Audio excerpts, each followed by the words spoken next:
Ya Tuhan, mengapa engkau di dalam Yesaya 63 nomor 17? Dengarkan. Ya Tuhan, mengapa engkau biarkan kami sesat dari jalanmu? Dor. Nih, orang-orang mengatakan sesat dari jalanmu. Siapa penyesat sesungguhnya? Haleluya. Ya. Dan mengapa engkau tegarkan hati kami sehingga tidak takut kepadamu? Kembalilah oleh karena hamba-hambamu, oleh karena suku-suku milik kepunyaanmu. Siapa di sini? Padahal dia sudah bilang, ya Tuhan, kenapa kau biarkan kami? Sebentar, sorry. Ya, ya Tuhan, mengapa engkau biarkan kami sesat? Mengapa kami biarkan kau sesat? Di dalam berapa? Yesaya. Nih, di dalam Yesaya nih, saya daripada dituduh nipu, kalau bisa open cam kayak gini. Yesaya 63:17 ya. Kita baca pelan-pelan ya. Ya Tuhan, mengapa engkau biarkan ya kami sesat dari jalanmu? Dan mengapa engkau tegarkan hati ya, hati kami? Bayangkan nih, dibiarkan sesat loh. Siapa sebenarnya penyesat itu? Siapa? Haleluya. Jawab haleluya. Siapa penyesat? Saya jadi takut. Padahal di dalam Al-Quranul Karim surat Al-Baqarah sudah diterangkan tadi. Haleluya. Saya bacakan lagi. Ya, sesungguhnya Allah tidak segan membuat perumpamaan seekor nyamuk atau yang lebih kecil dari itu.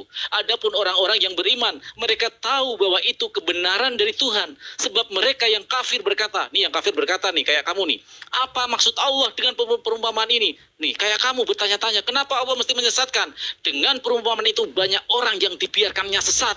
Dan dengan itu banyak pula orang yang diberikannya petunjuk. Jadi ada yang dibiarkan tersesat, ada yang diberi petunjuk. Coba di dalam ayat kamu tadi, ada yang diberi petunjuk nggak? Nggak ada. Al-Quran jelas, ada yang diberi petunjuk nih ya, diberi petunjuk, kebaca ya. Tetapi tidak ada yang dia sesatkan dengan perumpamaan itu selain orang-orang fasik. Siapa yang dituduhkan? Orang-orang fasik. Itu yang disesatkan ya.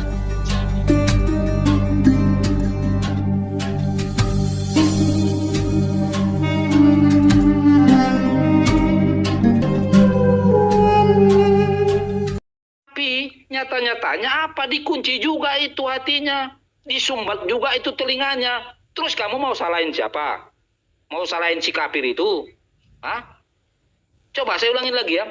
Dan di antara mereka ada yang mendengarkan bacaanmu, dalam kurung Muhammad, dan kami telah menjadikan hati mereka tertutup sehingga mereka tidak memahaminya. Coba kau pikirlah bro. Sama, saya kasih contoh.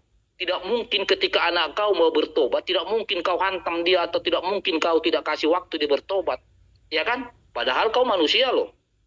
Pasti pemikiran kamu memberi waktu pertobatan kepada anakmu.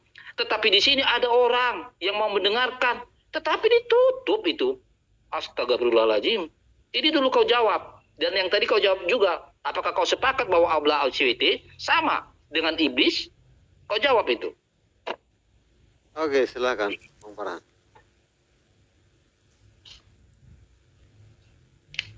Ya akan kasih dia ayat bagaimana ya. Siap-siap ya, pegangan ya. Sayang komputer saya memang lagi rusak layarnya, tapi semoga bisa kebaca ya. Ya Tuhan, mengapa engkau di dalam Yesaya 63 nomor 17? Dengarkan. Ya Tuhan, mengapa engkau biarkan kami sesat dari jalanmu? Dor. Nih, orang-orang mengatakan sesat dari jalanmu. Siapa penyesat sesungguhnya? Haleluya. Ya. Dan mengapa engkau tegarkan hati kami sehingga tidak takut kepadamu?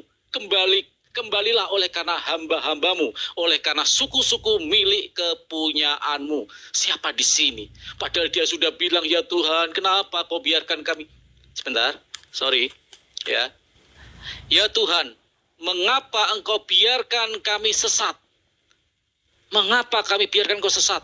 Di dalam berapa? Yesaya. Nih, di dalam Yesaya nih, saya daripada dituduh nipu, kalau bisa open cam kayak gini. Yesaya 63:17 ya.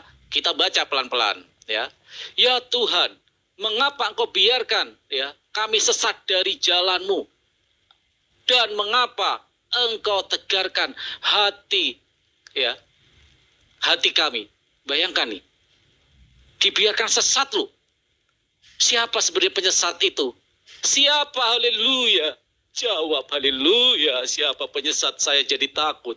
Padahal di dalam Al-Quranul Karim surat Al-Baqarah sudah diterangkan tadi. Haleluya. Saya bacakan lagi. Ya, sesungguhnya Allah tidak segan membuat perumpamaan seekor nyamuk atau yang lebih kecil dari itu.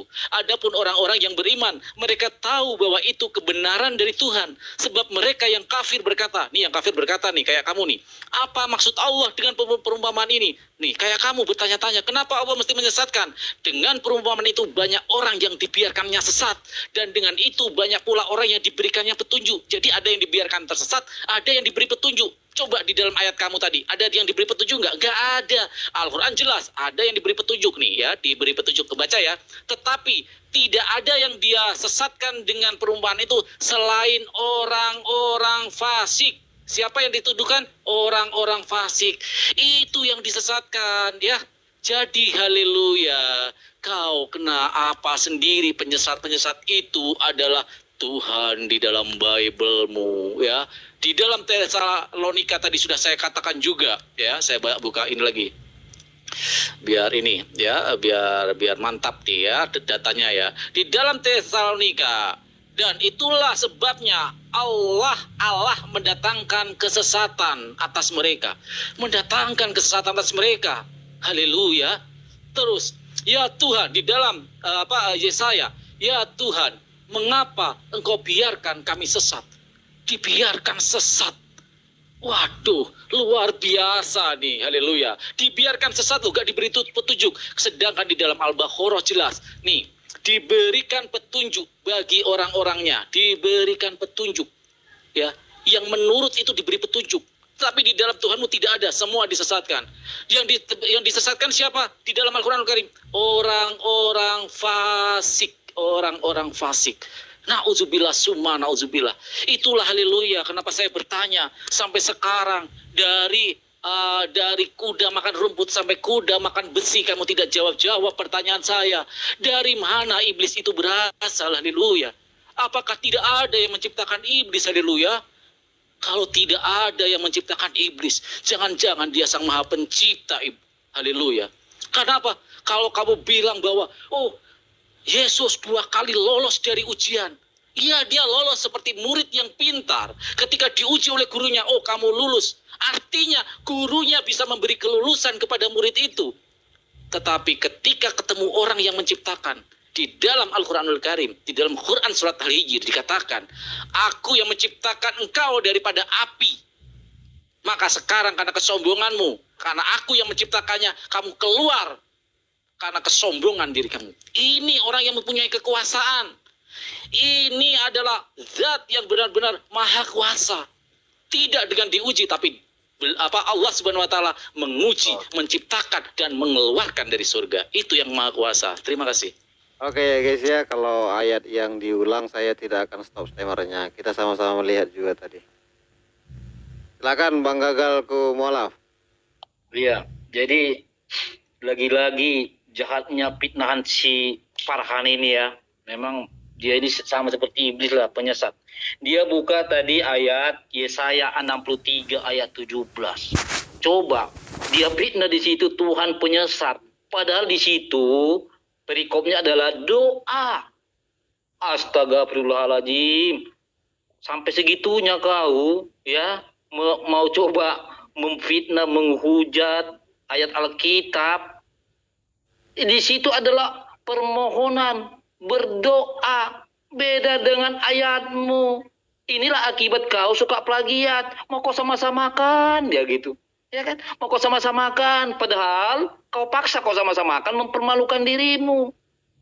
Coba kau baca dong perikopnya itu, ya, Yesaya 63 ayat 17. Doa pengakuan dan permohonan Israel. Orang berdoa kok kau bilang pula di situ Tuhan menyesatkan. Astagfirullahaladzim, nauzubillah bin zalik. Tetapi kalau di Al-An'am itu jelas bro, ya jelas. Bukan orang berdoa tetapi pernyataan daripada Allahmu. Di surah, mana dia tadi? Al-Fatir ayat 8. Ya, Jadi saya ulangin lagi supaya kau itu jangan berbohong terus lah. Nggak baik seperti itu. Mana dia? Sebentar dulu bro, berhentikan dulu. Mana dia ini tadi? Ya, Diulang biar lagi bisa. kak ayatnya. Al-Fatir sebentar ini. Hilang pula tadi. Jadi supaya bisa kau bandingkan ya, kau bedakan Farhan. Orang berdoa itu berarti golongan manusia. Membuat pernyataan seperti firman itu Allahmu sendiri. Di Oke, langsung Al-Fatir aja. ayat 8. Ya, saya bacakan. Jadi kau jangan apalah, nggak bagus begitu. Sampai kau bodoh-bodohi dirimu. Padahal kau nggak mungkin sebodoh itulah. Nengok ayat 8 ini.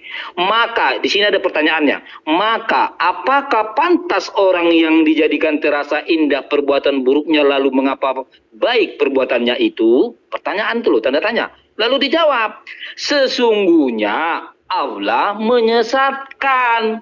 Ini pernyataan loh, beda dengan permintaan, permohonan di Yesaya 63 ayat 17. Janganlah segitu jahatnya kamu. Masa sampai saya yakinlah kau tuh pintar lah. Tapi demi pembenaran, kebenaran itu ingin coba kau fitnah. Nauzubillahi bin zalik. Nggak bagus seperti itu bro. Ya, masa kau nggak bisa membedakan mana pernyataan, mana permintaan. Ya kan? Sama lagi-lagi kau buka tadi masalah tentang Yesus itu yang dicobai, padahal udah saya jawab. Udah saya kasih contoh. Aduh. Jadi jangan kau coba paksakan atau coba kau rusak demi pembenaran. Jujurlah. Ya. Jangan kau kira, ini haleluya, ngeri. Apa ngeri? Ngerinya caramu menipu itu yang ngeri saya lihat. Kemudian di Al-Baqarah itu kan sudah saya buka tadi Al-An'am ayat 25 itu. Ada loh orang ingin bertobat, mereka ingin mendengarkan, tetapi sudah dikunci, sudah disumbat telinganya. Ya, atau saya bacakan semuanya ya. Ini saya baca total ini ya. Saya baca dulu total. Saya citopkan dulu bro. Saya baca dari Al-Furqan ya. Al-Furqan ayat 5. Ya.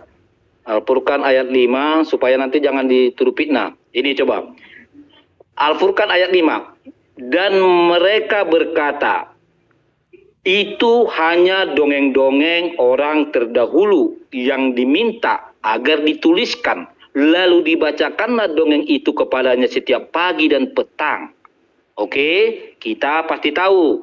Si Farhan akan mengatakan, oh itu kan fitnahan kafir. Oke, ya ini fitnahan kafir. Makanya kita kembali ke Al-An'am ayat 25 tadi.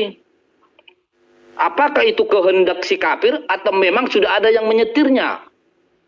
Harus jelas, biar nggak fitnah. Ya, saya baca habis ini Al-An'am 25 ini. Ya, sebentar. Jangan terguncang ya, pegangan sikit. Langsung Pak. Ya, sebentar ini. Ini kayaknya, oke. Oke, saya baca ya.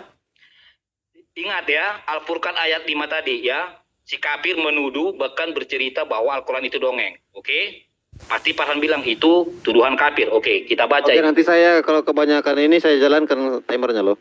Oke. Ayat 25. Dan di antara mereka ada yang mendengar bacaanmu dalam kurung Muhammad, dan kami telah menjadikan hati mereka tertutup sehingga mereka tidak memahaminya, dan telinganya tersumbat. Dan kalaupun mereka melihat segala tanda kebenaran, mereka tetap tidak mau beriman kepadanya. Sehingga apabila mereka datang kepadamu untuk membantahmu. Coba. Memang mereka ini sudah dikonsep untuk membantah. Orang-orang kafir itu berkata, ini Al-Quran tidak lain hanyalah dongeng orang-orang terdahulu. Terjawab toh. Al-Furqan ayat 5 itu. Jadi perkataan kafir itu memang sudah dikonsep supaya itu dinyatakan kafir. Mana buktinya? Al-An'am ayat 25.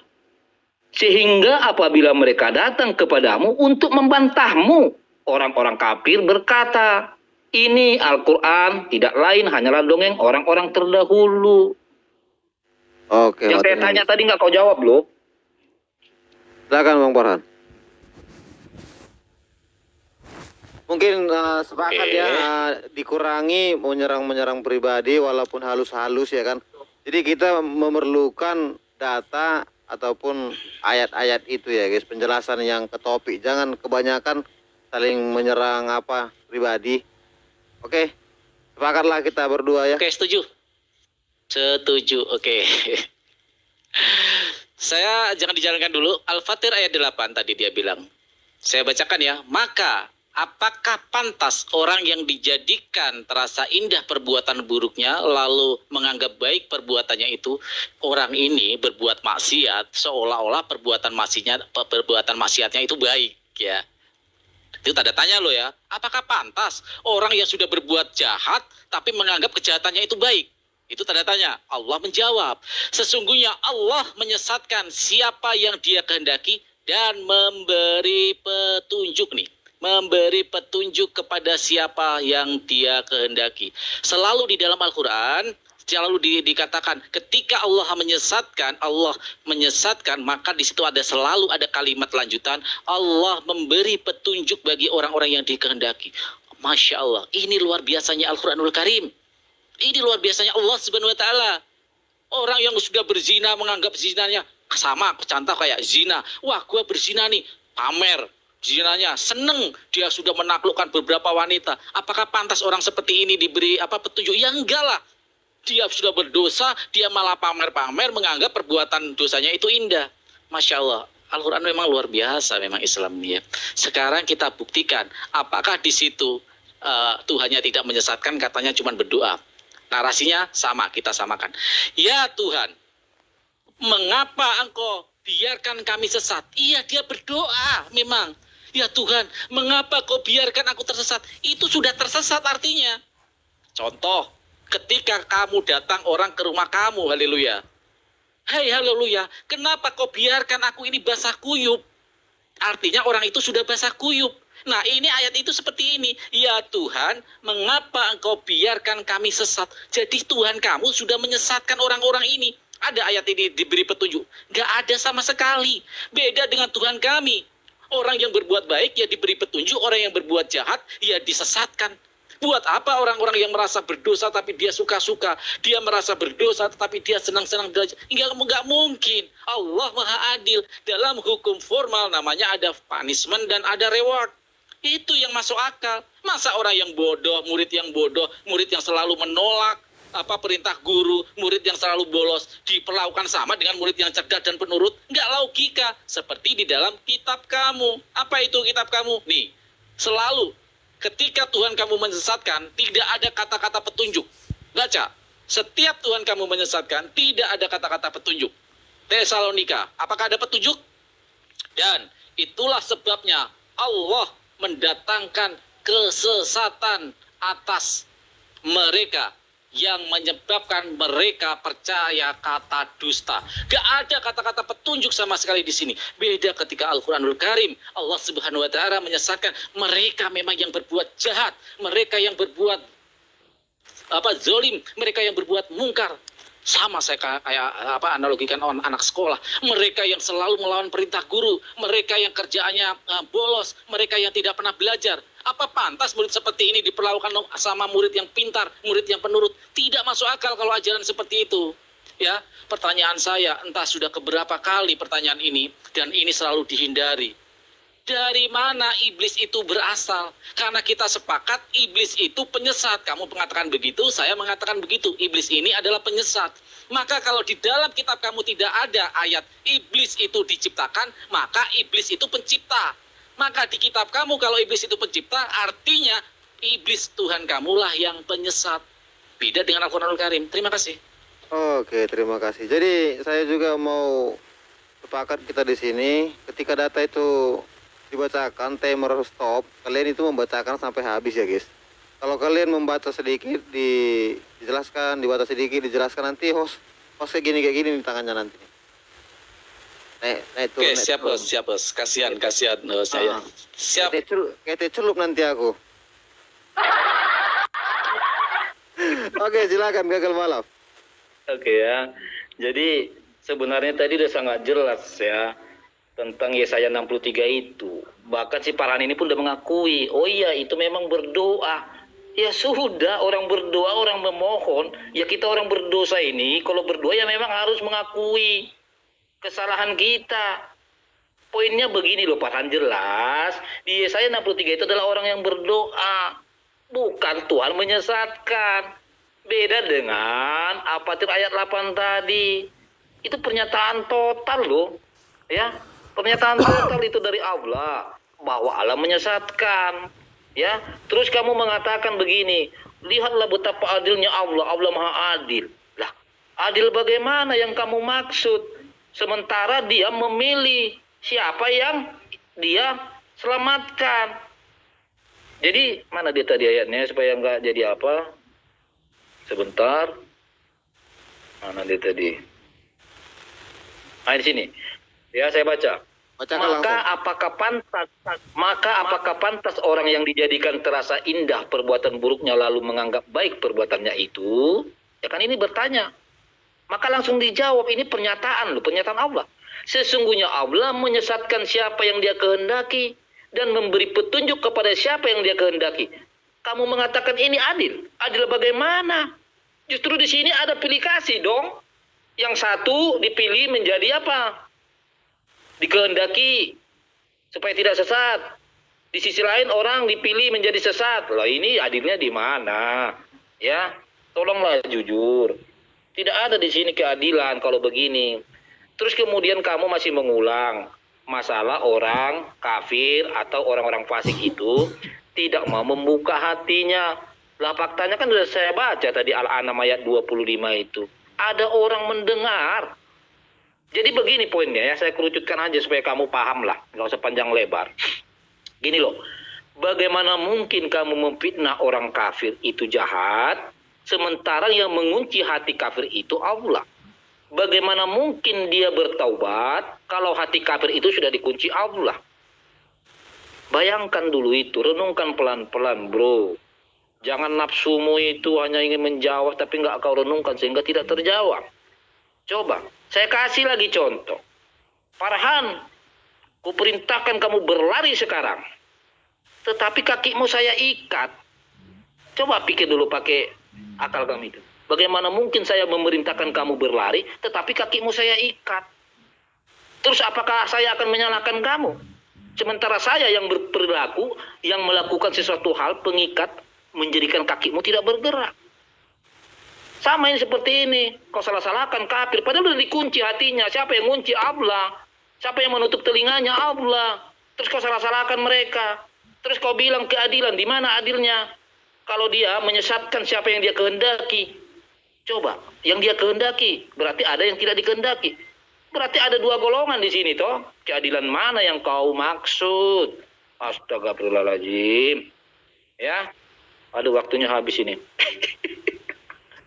Oke, waktunya habis. Jadi saya rasa di sini viewer juga sudah bisa menilai bahwa diskusi ini juga siapa yang mendominasi, kalianlah yang menyimpulkan di bawah.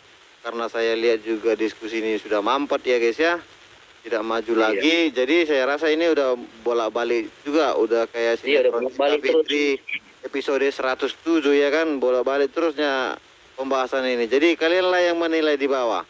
Jadi saya harap Bang Farhan kita closing statement aja, dan gagal balap nanti juga closing statement 3 menit saya berikan. Siapa duluan? Farhan aja lah, Farhan. Sebenarnya saya harus sekali dulu baru closing. Kan dari Haleluya tadi pertama. Ditanggapi lagi. Karena tadi saya baru aja deh, saya baru aja. Saya biar sebelum closing biar saya kasih penekanan dulu. Ya. Saya nggak ngasih data, nggak ngeluarin data. Saya narasi aja. Silakan. Jadi nggak perlu ditahan waktunya, langsung jalankan aja. Oke, terima kasih ya. Jadi para Iwan Villa semuanya, dengan jelas tadi saya sudah mengatakan ketika Allah Subhanahu wa Ta'ala di dalam Quran Surat Al-Baqarah menerangkan dalam firman-Nya bahwa Allah yang menyesatkan orang-orang fasik dan memberi petunjuk bagi orang-orang yang memang mukmin, orang-orang yang patuh terhadap perintah-perintah Allah Subhanahu wa Ta'ala. Nah, kalau seperti ini maka di sana ada yang namanya nilai keadilan, equal. yaitu orang-orang yang berbuat baik maka mendapat reward kebaikan juga, pahala. Tapi orang-orang yang berbuat jahat maka di sana ya akan mendapatkan kesesatan, dibiarkan tersesat. Ini yang konsep memang sesuai dengan implementasi kehidupan manusia, ada namanya parameter reward and punishment. Berbeda dengan tadi ya, jawaban-jawaban dari haleluya, tidak ada Tuhan yang memberi petunjuk. Tidak ada. Di dalam Al-Quranul Karim, ketika Allah menyesatkan, selalu ada narasi lanjutannya, kalimat selanjutnya, yang mengatakan Allah berfirman bahwa Allah memberi petunjuk bagi orang-orang yang dikehendakinya. Siapa yang dikehendakinya? Yaitu orang-orang mukmin. Jadi sangat wajar ketika orang-orang yang melawan perintah Allah, orang-orang yang musyrik, orang-orang yang kafir, orang-orang yang fasik, ini menolak perintah Allah, maka Allah Subhanahu wa Ta'ala dan orang-orang yang berdosa menganggap dosanya ini indah, menganggap dosanya ini suatu kebenaran. Orang yang korupsi, orang yang zina, bangga dengan korupsinya, bangga dengan zinanya, maka Allah Subhanahu wa Ta'ala menyesatkan mereka dalam lubang kesesatan. Ini adalah keadilan. Tetapi Allah Subhanahu wa Ta'ala akan memberi petunjuk bagi orang-orang mukmin, orang-orang yang selalu tawadhu, orang-orang selalu hablum minannas, menolong apa yang diperintahkan Allah kepada hambanya, kepada sesamanya. Allah Subhanahu wa Ta'ala akan memberi petunjuk bagi orang-orang yang mengikuti perintah-perintah Allah. Siapa yang kita ikuti? Perintah-perintah Allah yang terimplementasi kepada apa yang dicontohkan oleh Rasulullah Sallallahu Alaihi Wasallam. Karena Allah Subhanahu Wa Taala karena Rasulullah Sallallahu Alaihi Wasallam, Nabi Muhammad Sallallahu Alaihi Wasallam adalah uswatun hasanah. Ya, seperti hadis Rasulullah Sallallahu Alaihi Wasallam. Kenapa umat Islam mengikuti orang-orang mukmin, mengikuti orang-orang dari ulama-ulama yang besar yang memang kealimannya, keilmuannya, ketaatannya sudah sangat terbukti. Maka Rasulullah SAW bersabda, ma'ana alaihi yauma wa ashabi. Orang-orang yang mengikuti segala apa yang aku jalankan dan sahabat-sahabat jalankan. Itulah kami orang-orang Islam, mengikuti petunjuk-petunjuk yang telah dicontohkan oleh Rasulullah Sallallahu Alaihi Wasallam di dalam sebagai uswatun hasanah kita. Tindakan-tindakan yang begitu luar biasa, mencintai sesama kita. Kenapa? Karena memang bagi orang-orang kafir, orang-orang yang fasik, mereka tidak tahu bahwa dosa-dosa mereka itu adalah tindakan-tindakan perlawanan terhadap Allah, sehingga mereka bangga seperti yang dilakukan orang ini ketika bangga dengan kesesatannya. Terima kasih. Oke. Langsung aja, Bang. Siapa nih mau closing nih? Duluan. Iya, dia aja, lanjut aja. Ya enggak dong, urutannya kamu lah. Tadi Ini kesempatan kamu menjawab pertanyaanku sebenarnya yang belum terjawab, yaitu iblis berasal dari mana sebenarnya. iya sudah. Nggak usah dibahas. Bang Farhan tadi kan udah minta ini. Sekarang Bang Farhan aja yang closing. Oke, saya closing ya, para Iwan Pilah. Assalamualaikum warahmatullahi wabarakatuh. Allah Subhanahu wa Ta'ala berfirman di dalam Quran surat Al-Baqarah 255, bagaimana Allah menguasai langit dan bumi. Langit dan bumi lah kepunyaan Allah Subhanahu wa Ta'ala. Kursius samawati wal ard. Artinya ketika kita manusia yang dhaif ini, manusia yang lemah ini, bahkan bumi ini bagaikan butiran pasir di lautan. Betapa kecilnya kita di hadapan Allah Subhanahu wa Ta'ala. Sedangkan bumi yang kita kira besar ini di mata Allah Subhanahu wa Ta'ala, di hadapan Allah Subhanahu wa Ta'ala, di hadapan alam semesta ini cuman butiran pasir. Buat apa kita sombong? Apa yang kita sombongkan di dunia ini? Maka umat Islam itu adalah umat yang selalu sami'na wa ata'na. Apa yang diperintahkan oleh Allah Subhanahu wa Ta'ala, apa yang dicontohkan oleh Rasulullah Sallallahu Alaihi Wasallam, maka kita selalu harus dan tunduk kepada apa yang ditentukan Allah Subhanahu wa Ta'ala dan Rasulnya Muhammad Sallallahu Alaihi Wasallam. Maka para Iwan Filah semuanya, saya mohon maaf jika ada kata-kata saya yang kurang layak. Saya mohon maaf jika ada kata-kata yang saya kurang pantas. Saya terima kasih atas dukungannya. Semoga apa yang saya sajikan ini memberikan ibrah buat kita. Betapa Islam agama yang begitu rahmatan lil alamin. Islam begitu agama yang begitu indah. Di mana hukum-hukum diterapkan dengan sangat jelas. Bagaimana yang berdosa, yang bersalah, yang bangga akan dosanya, maka Allah Subhanahu wa Ta'ala membiarkan orang-orang seperti ini tersesat. Kecuali yang diberi petunjuk. Siapa yang diberi petunjuk? Kisah Umar bin Khattab sebagai contoh suri tauladan. Bagaimana beliau begitu memusuhi Rasulullah SAW dengan pedang yang terhunus, mencoba ingin membunuh Rasulullah SAW, mendengar bacaan dari adiknya, bacaan Al-Quranul Karim yang begitu indah, hatinya dilunakkan oleh Allah Subhanahu wa taala dan memberikan Umar bin Khattab Allah hidayah petunjuknya seperti di dalam Quran surat Al-Baqarah tadi 26. Allah memberi petunjuk bagi dikehendakinya. Kurang apa Umar bin Khattab bencinya terhadap Rasulullah, tapi Allah begitu memberikan hidayah, orang seperti ini mendapat petunjuk. Masya Allah, luar biasa. Apakah ada kisah-kisah seperti ini? Ada di dalam Bible. Kisah seperti apa? Kisah yang katanya tokoh ini dipilih semenjak dari lahir. Dipilih katanya dia dari lahir, dari semenjak di kandungan dipilih sebagai pilihan utusan Rasul dari Yesus itu sendiri. Ternyata orang ini di tengah perjalanan kehidupannya melakukan pembunuhan, melakukan penganiayaan, melakukan segala dusta-dusta yang dilakukan.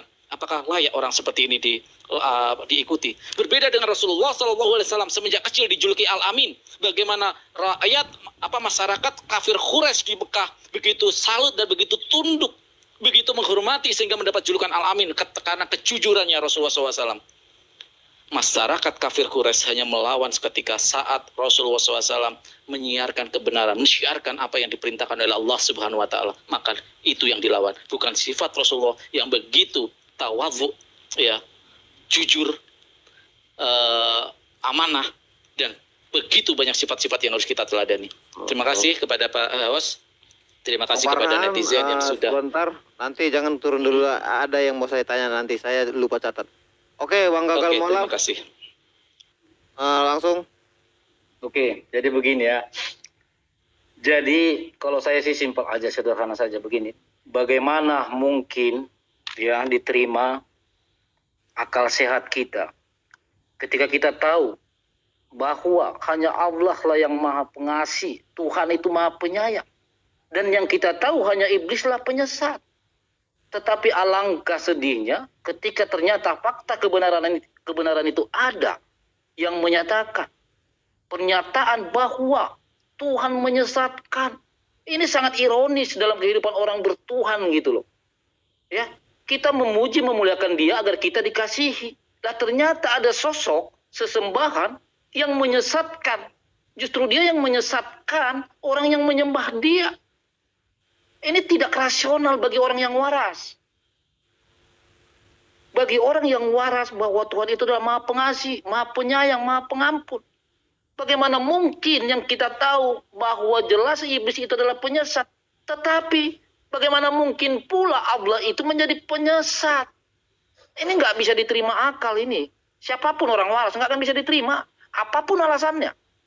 Ya, apapun alasannya. Jadi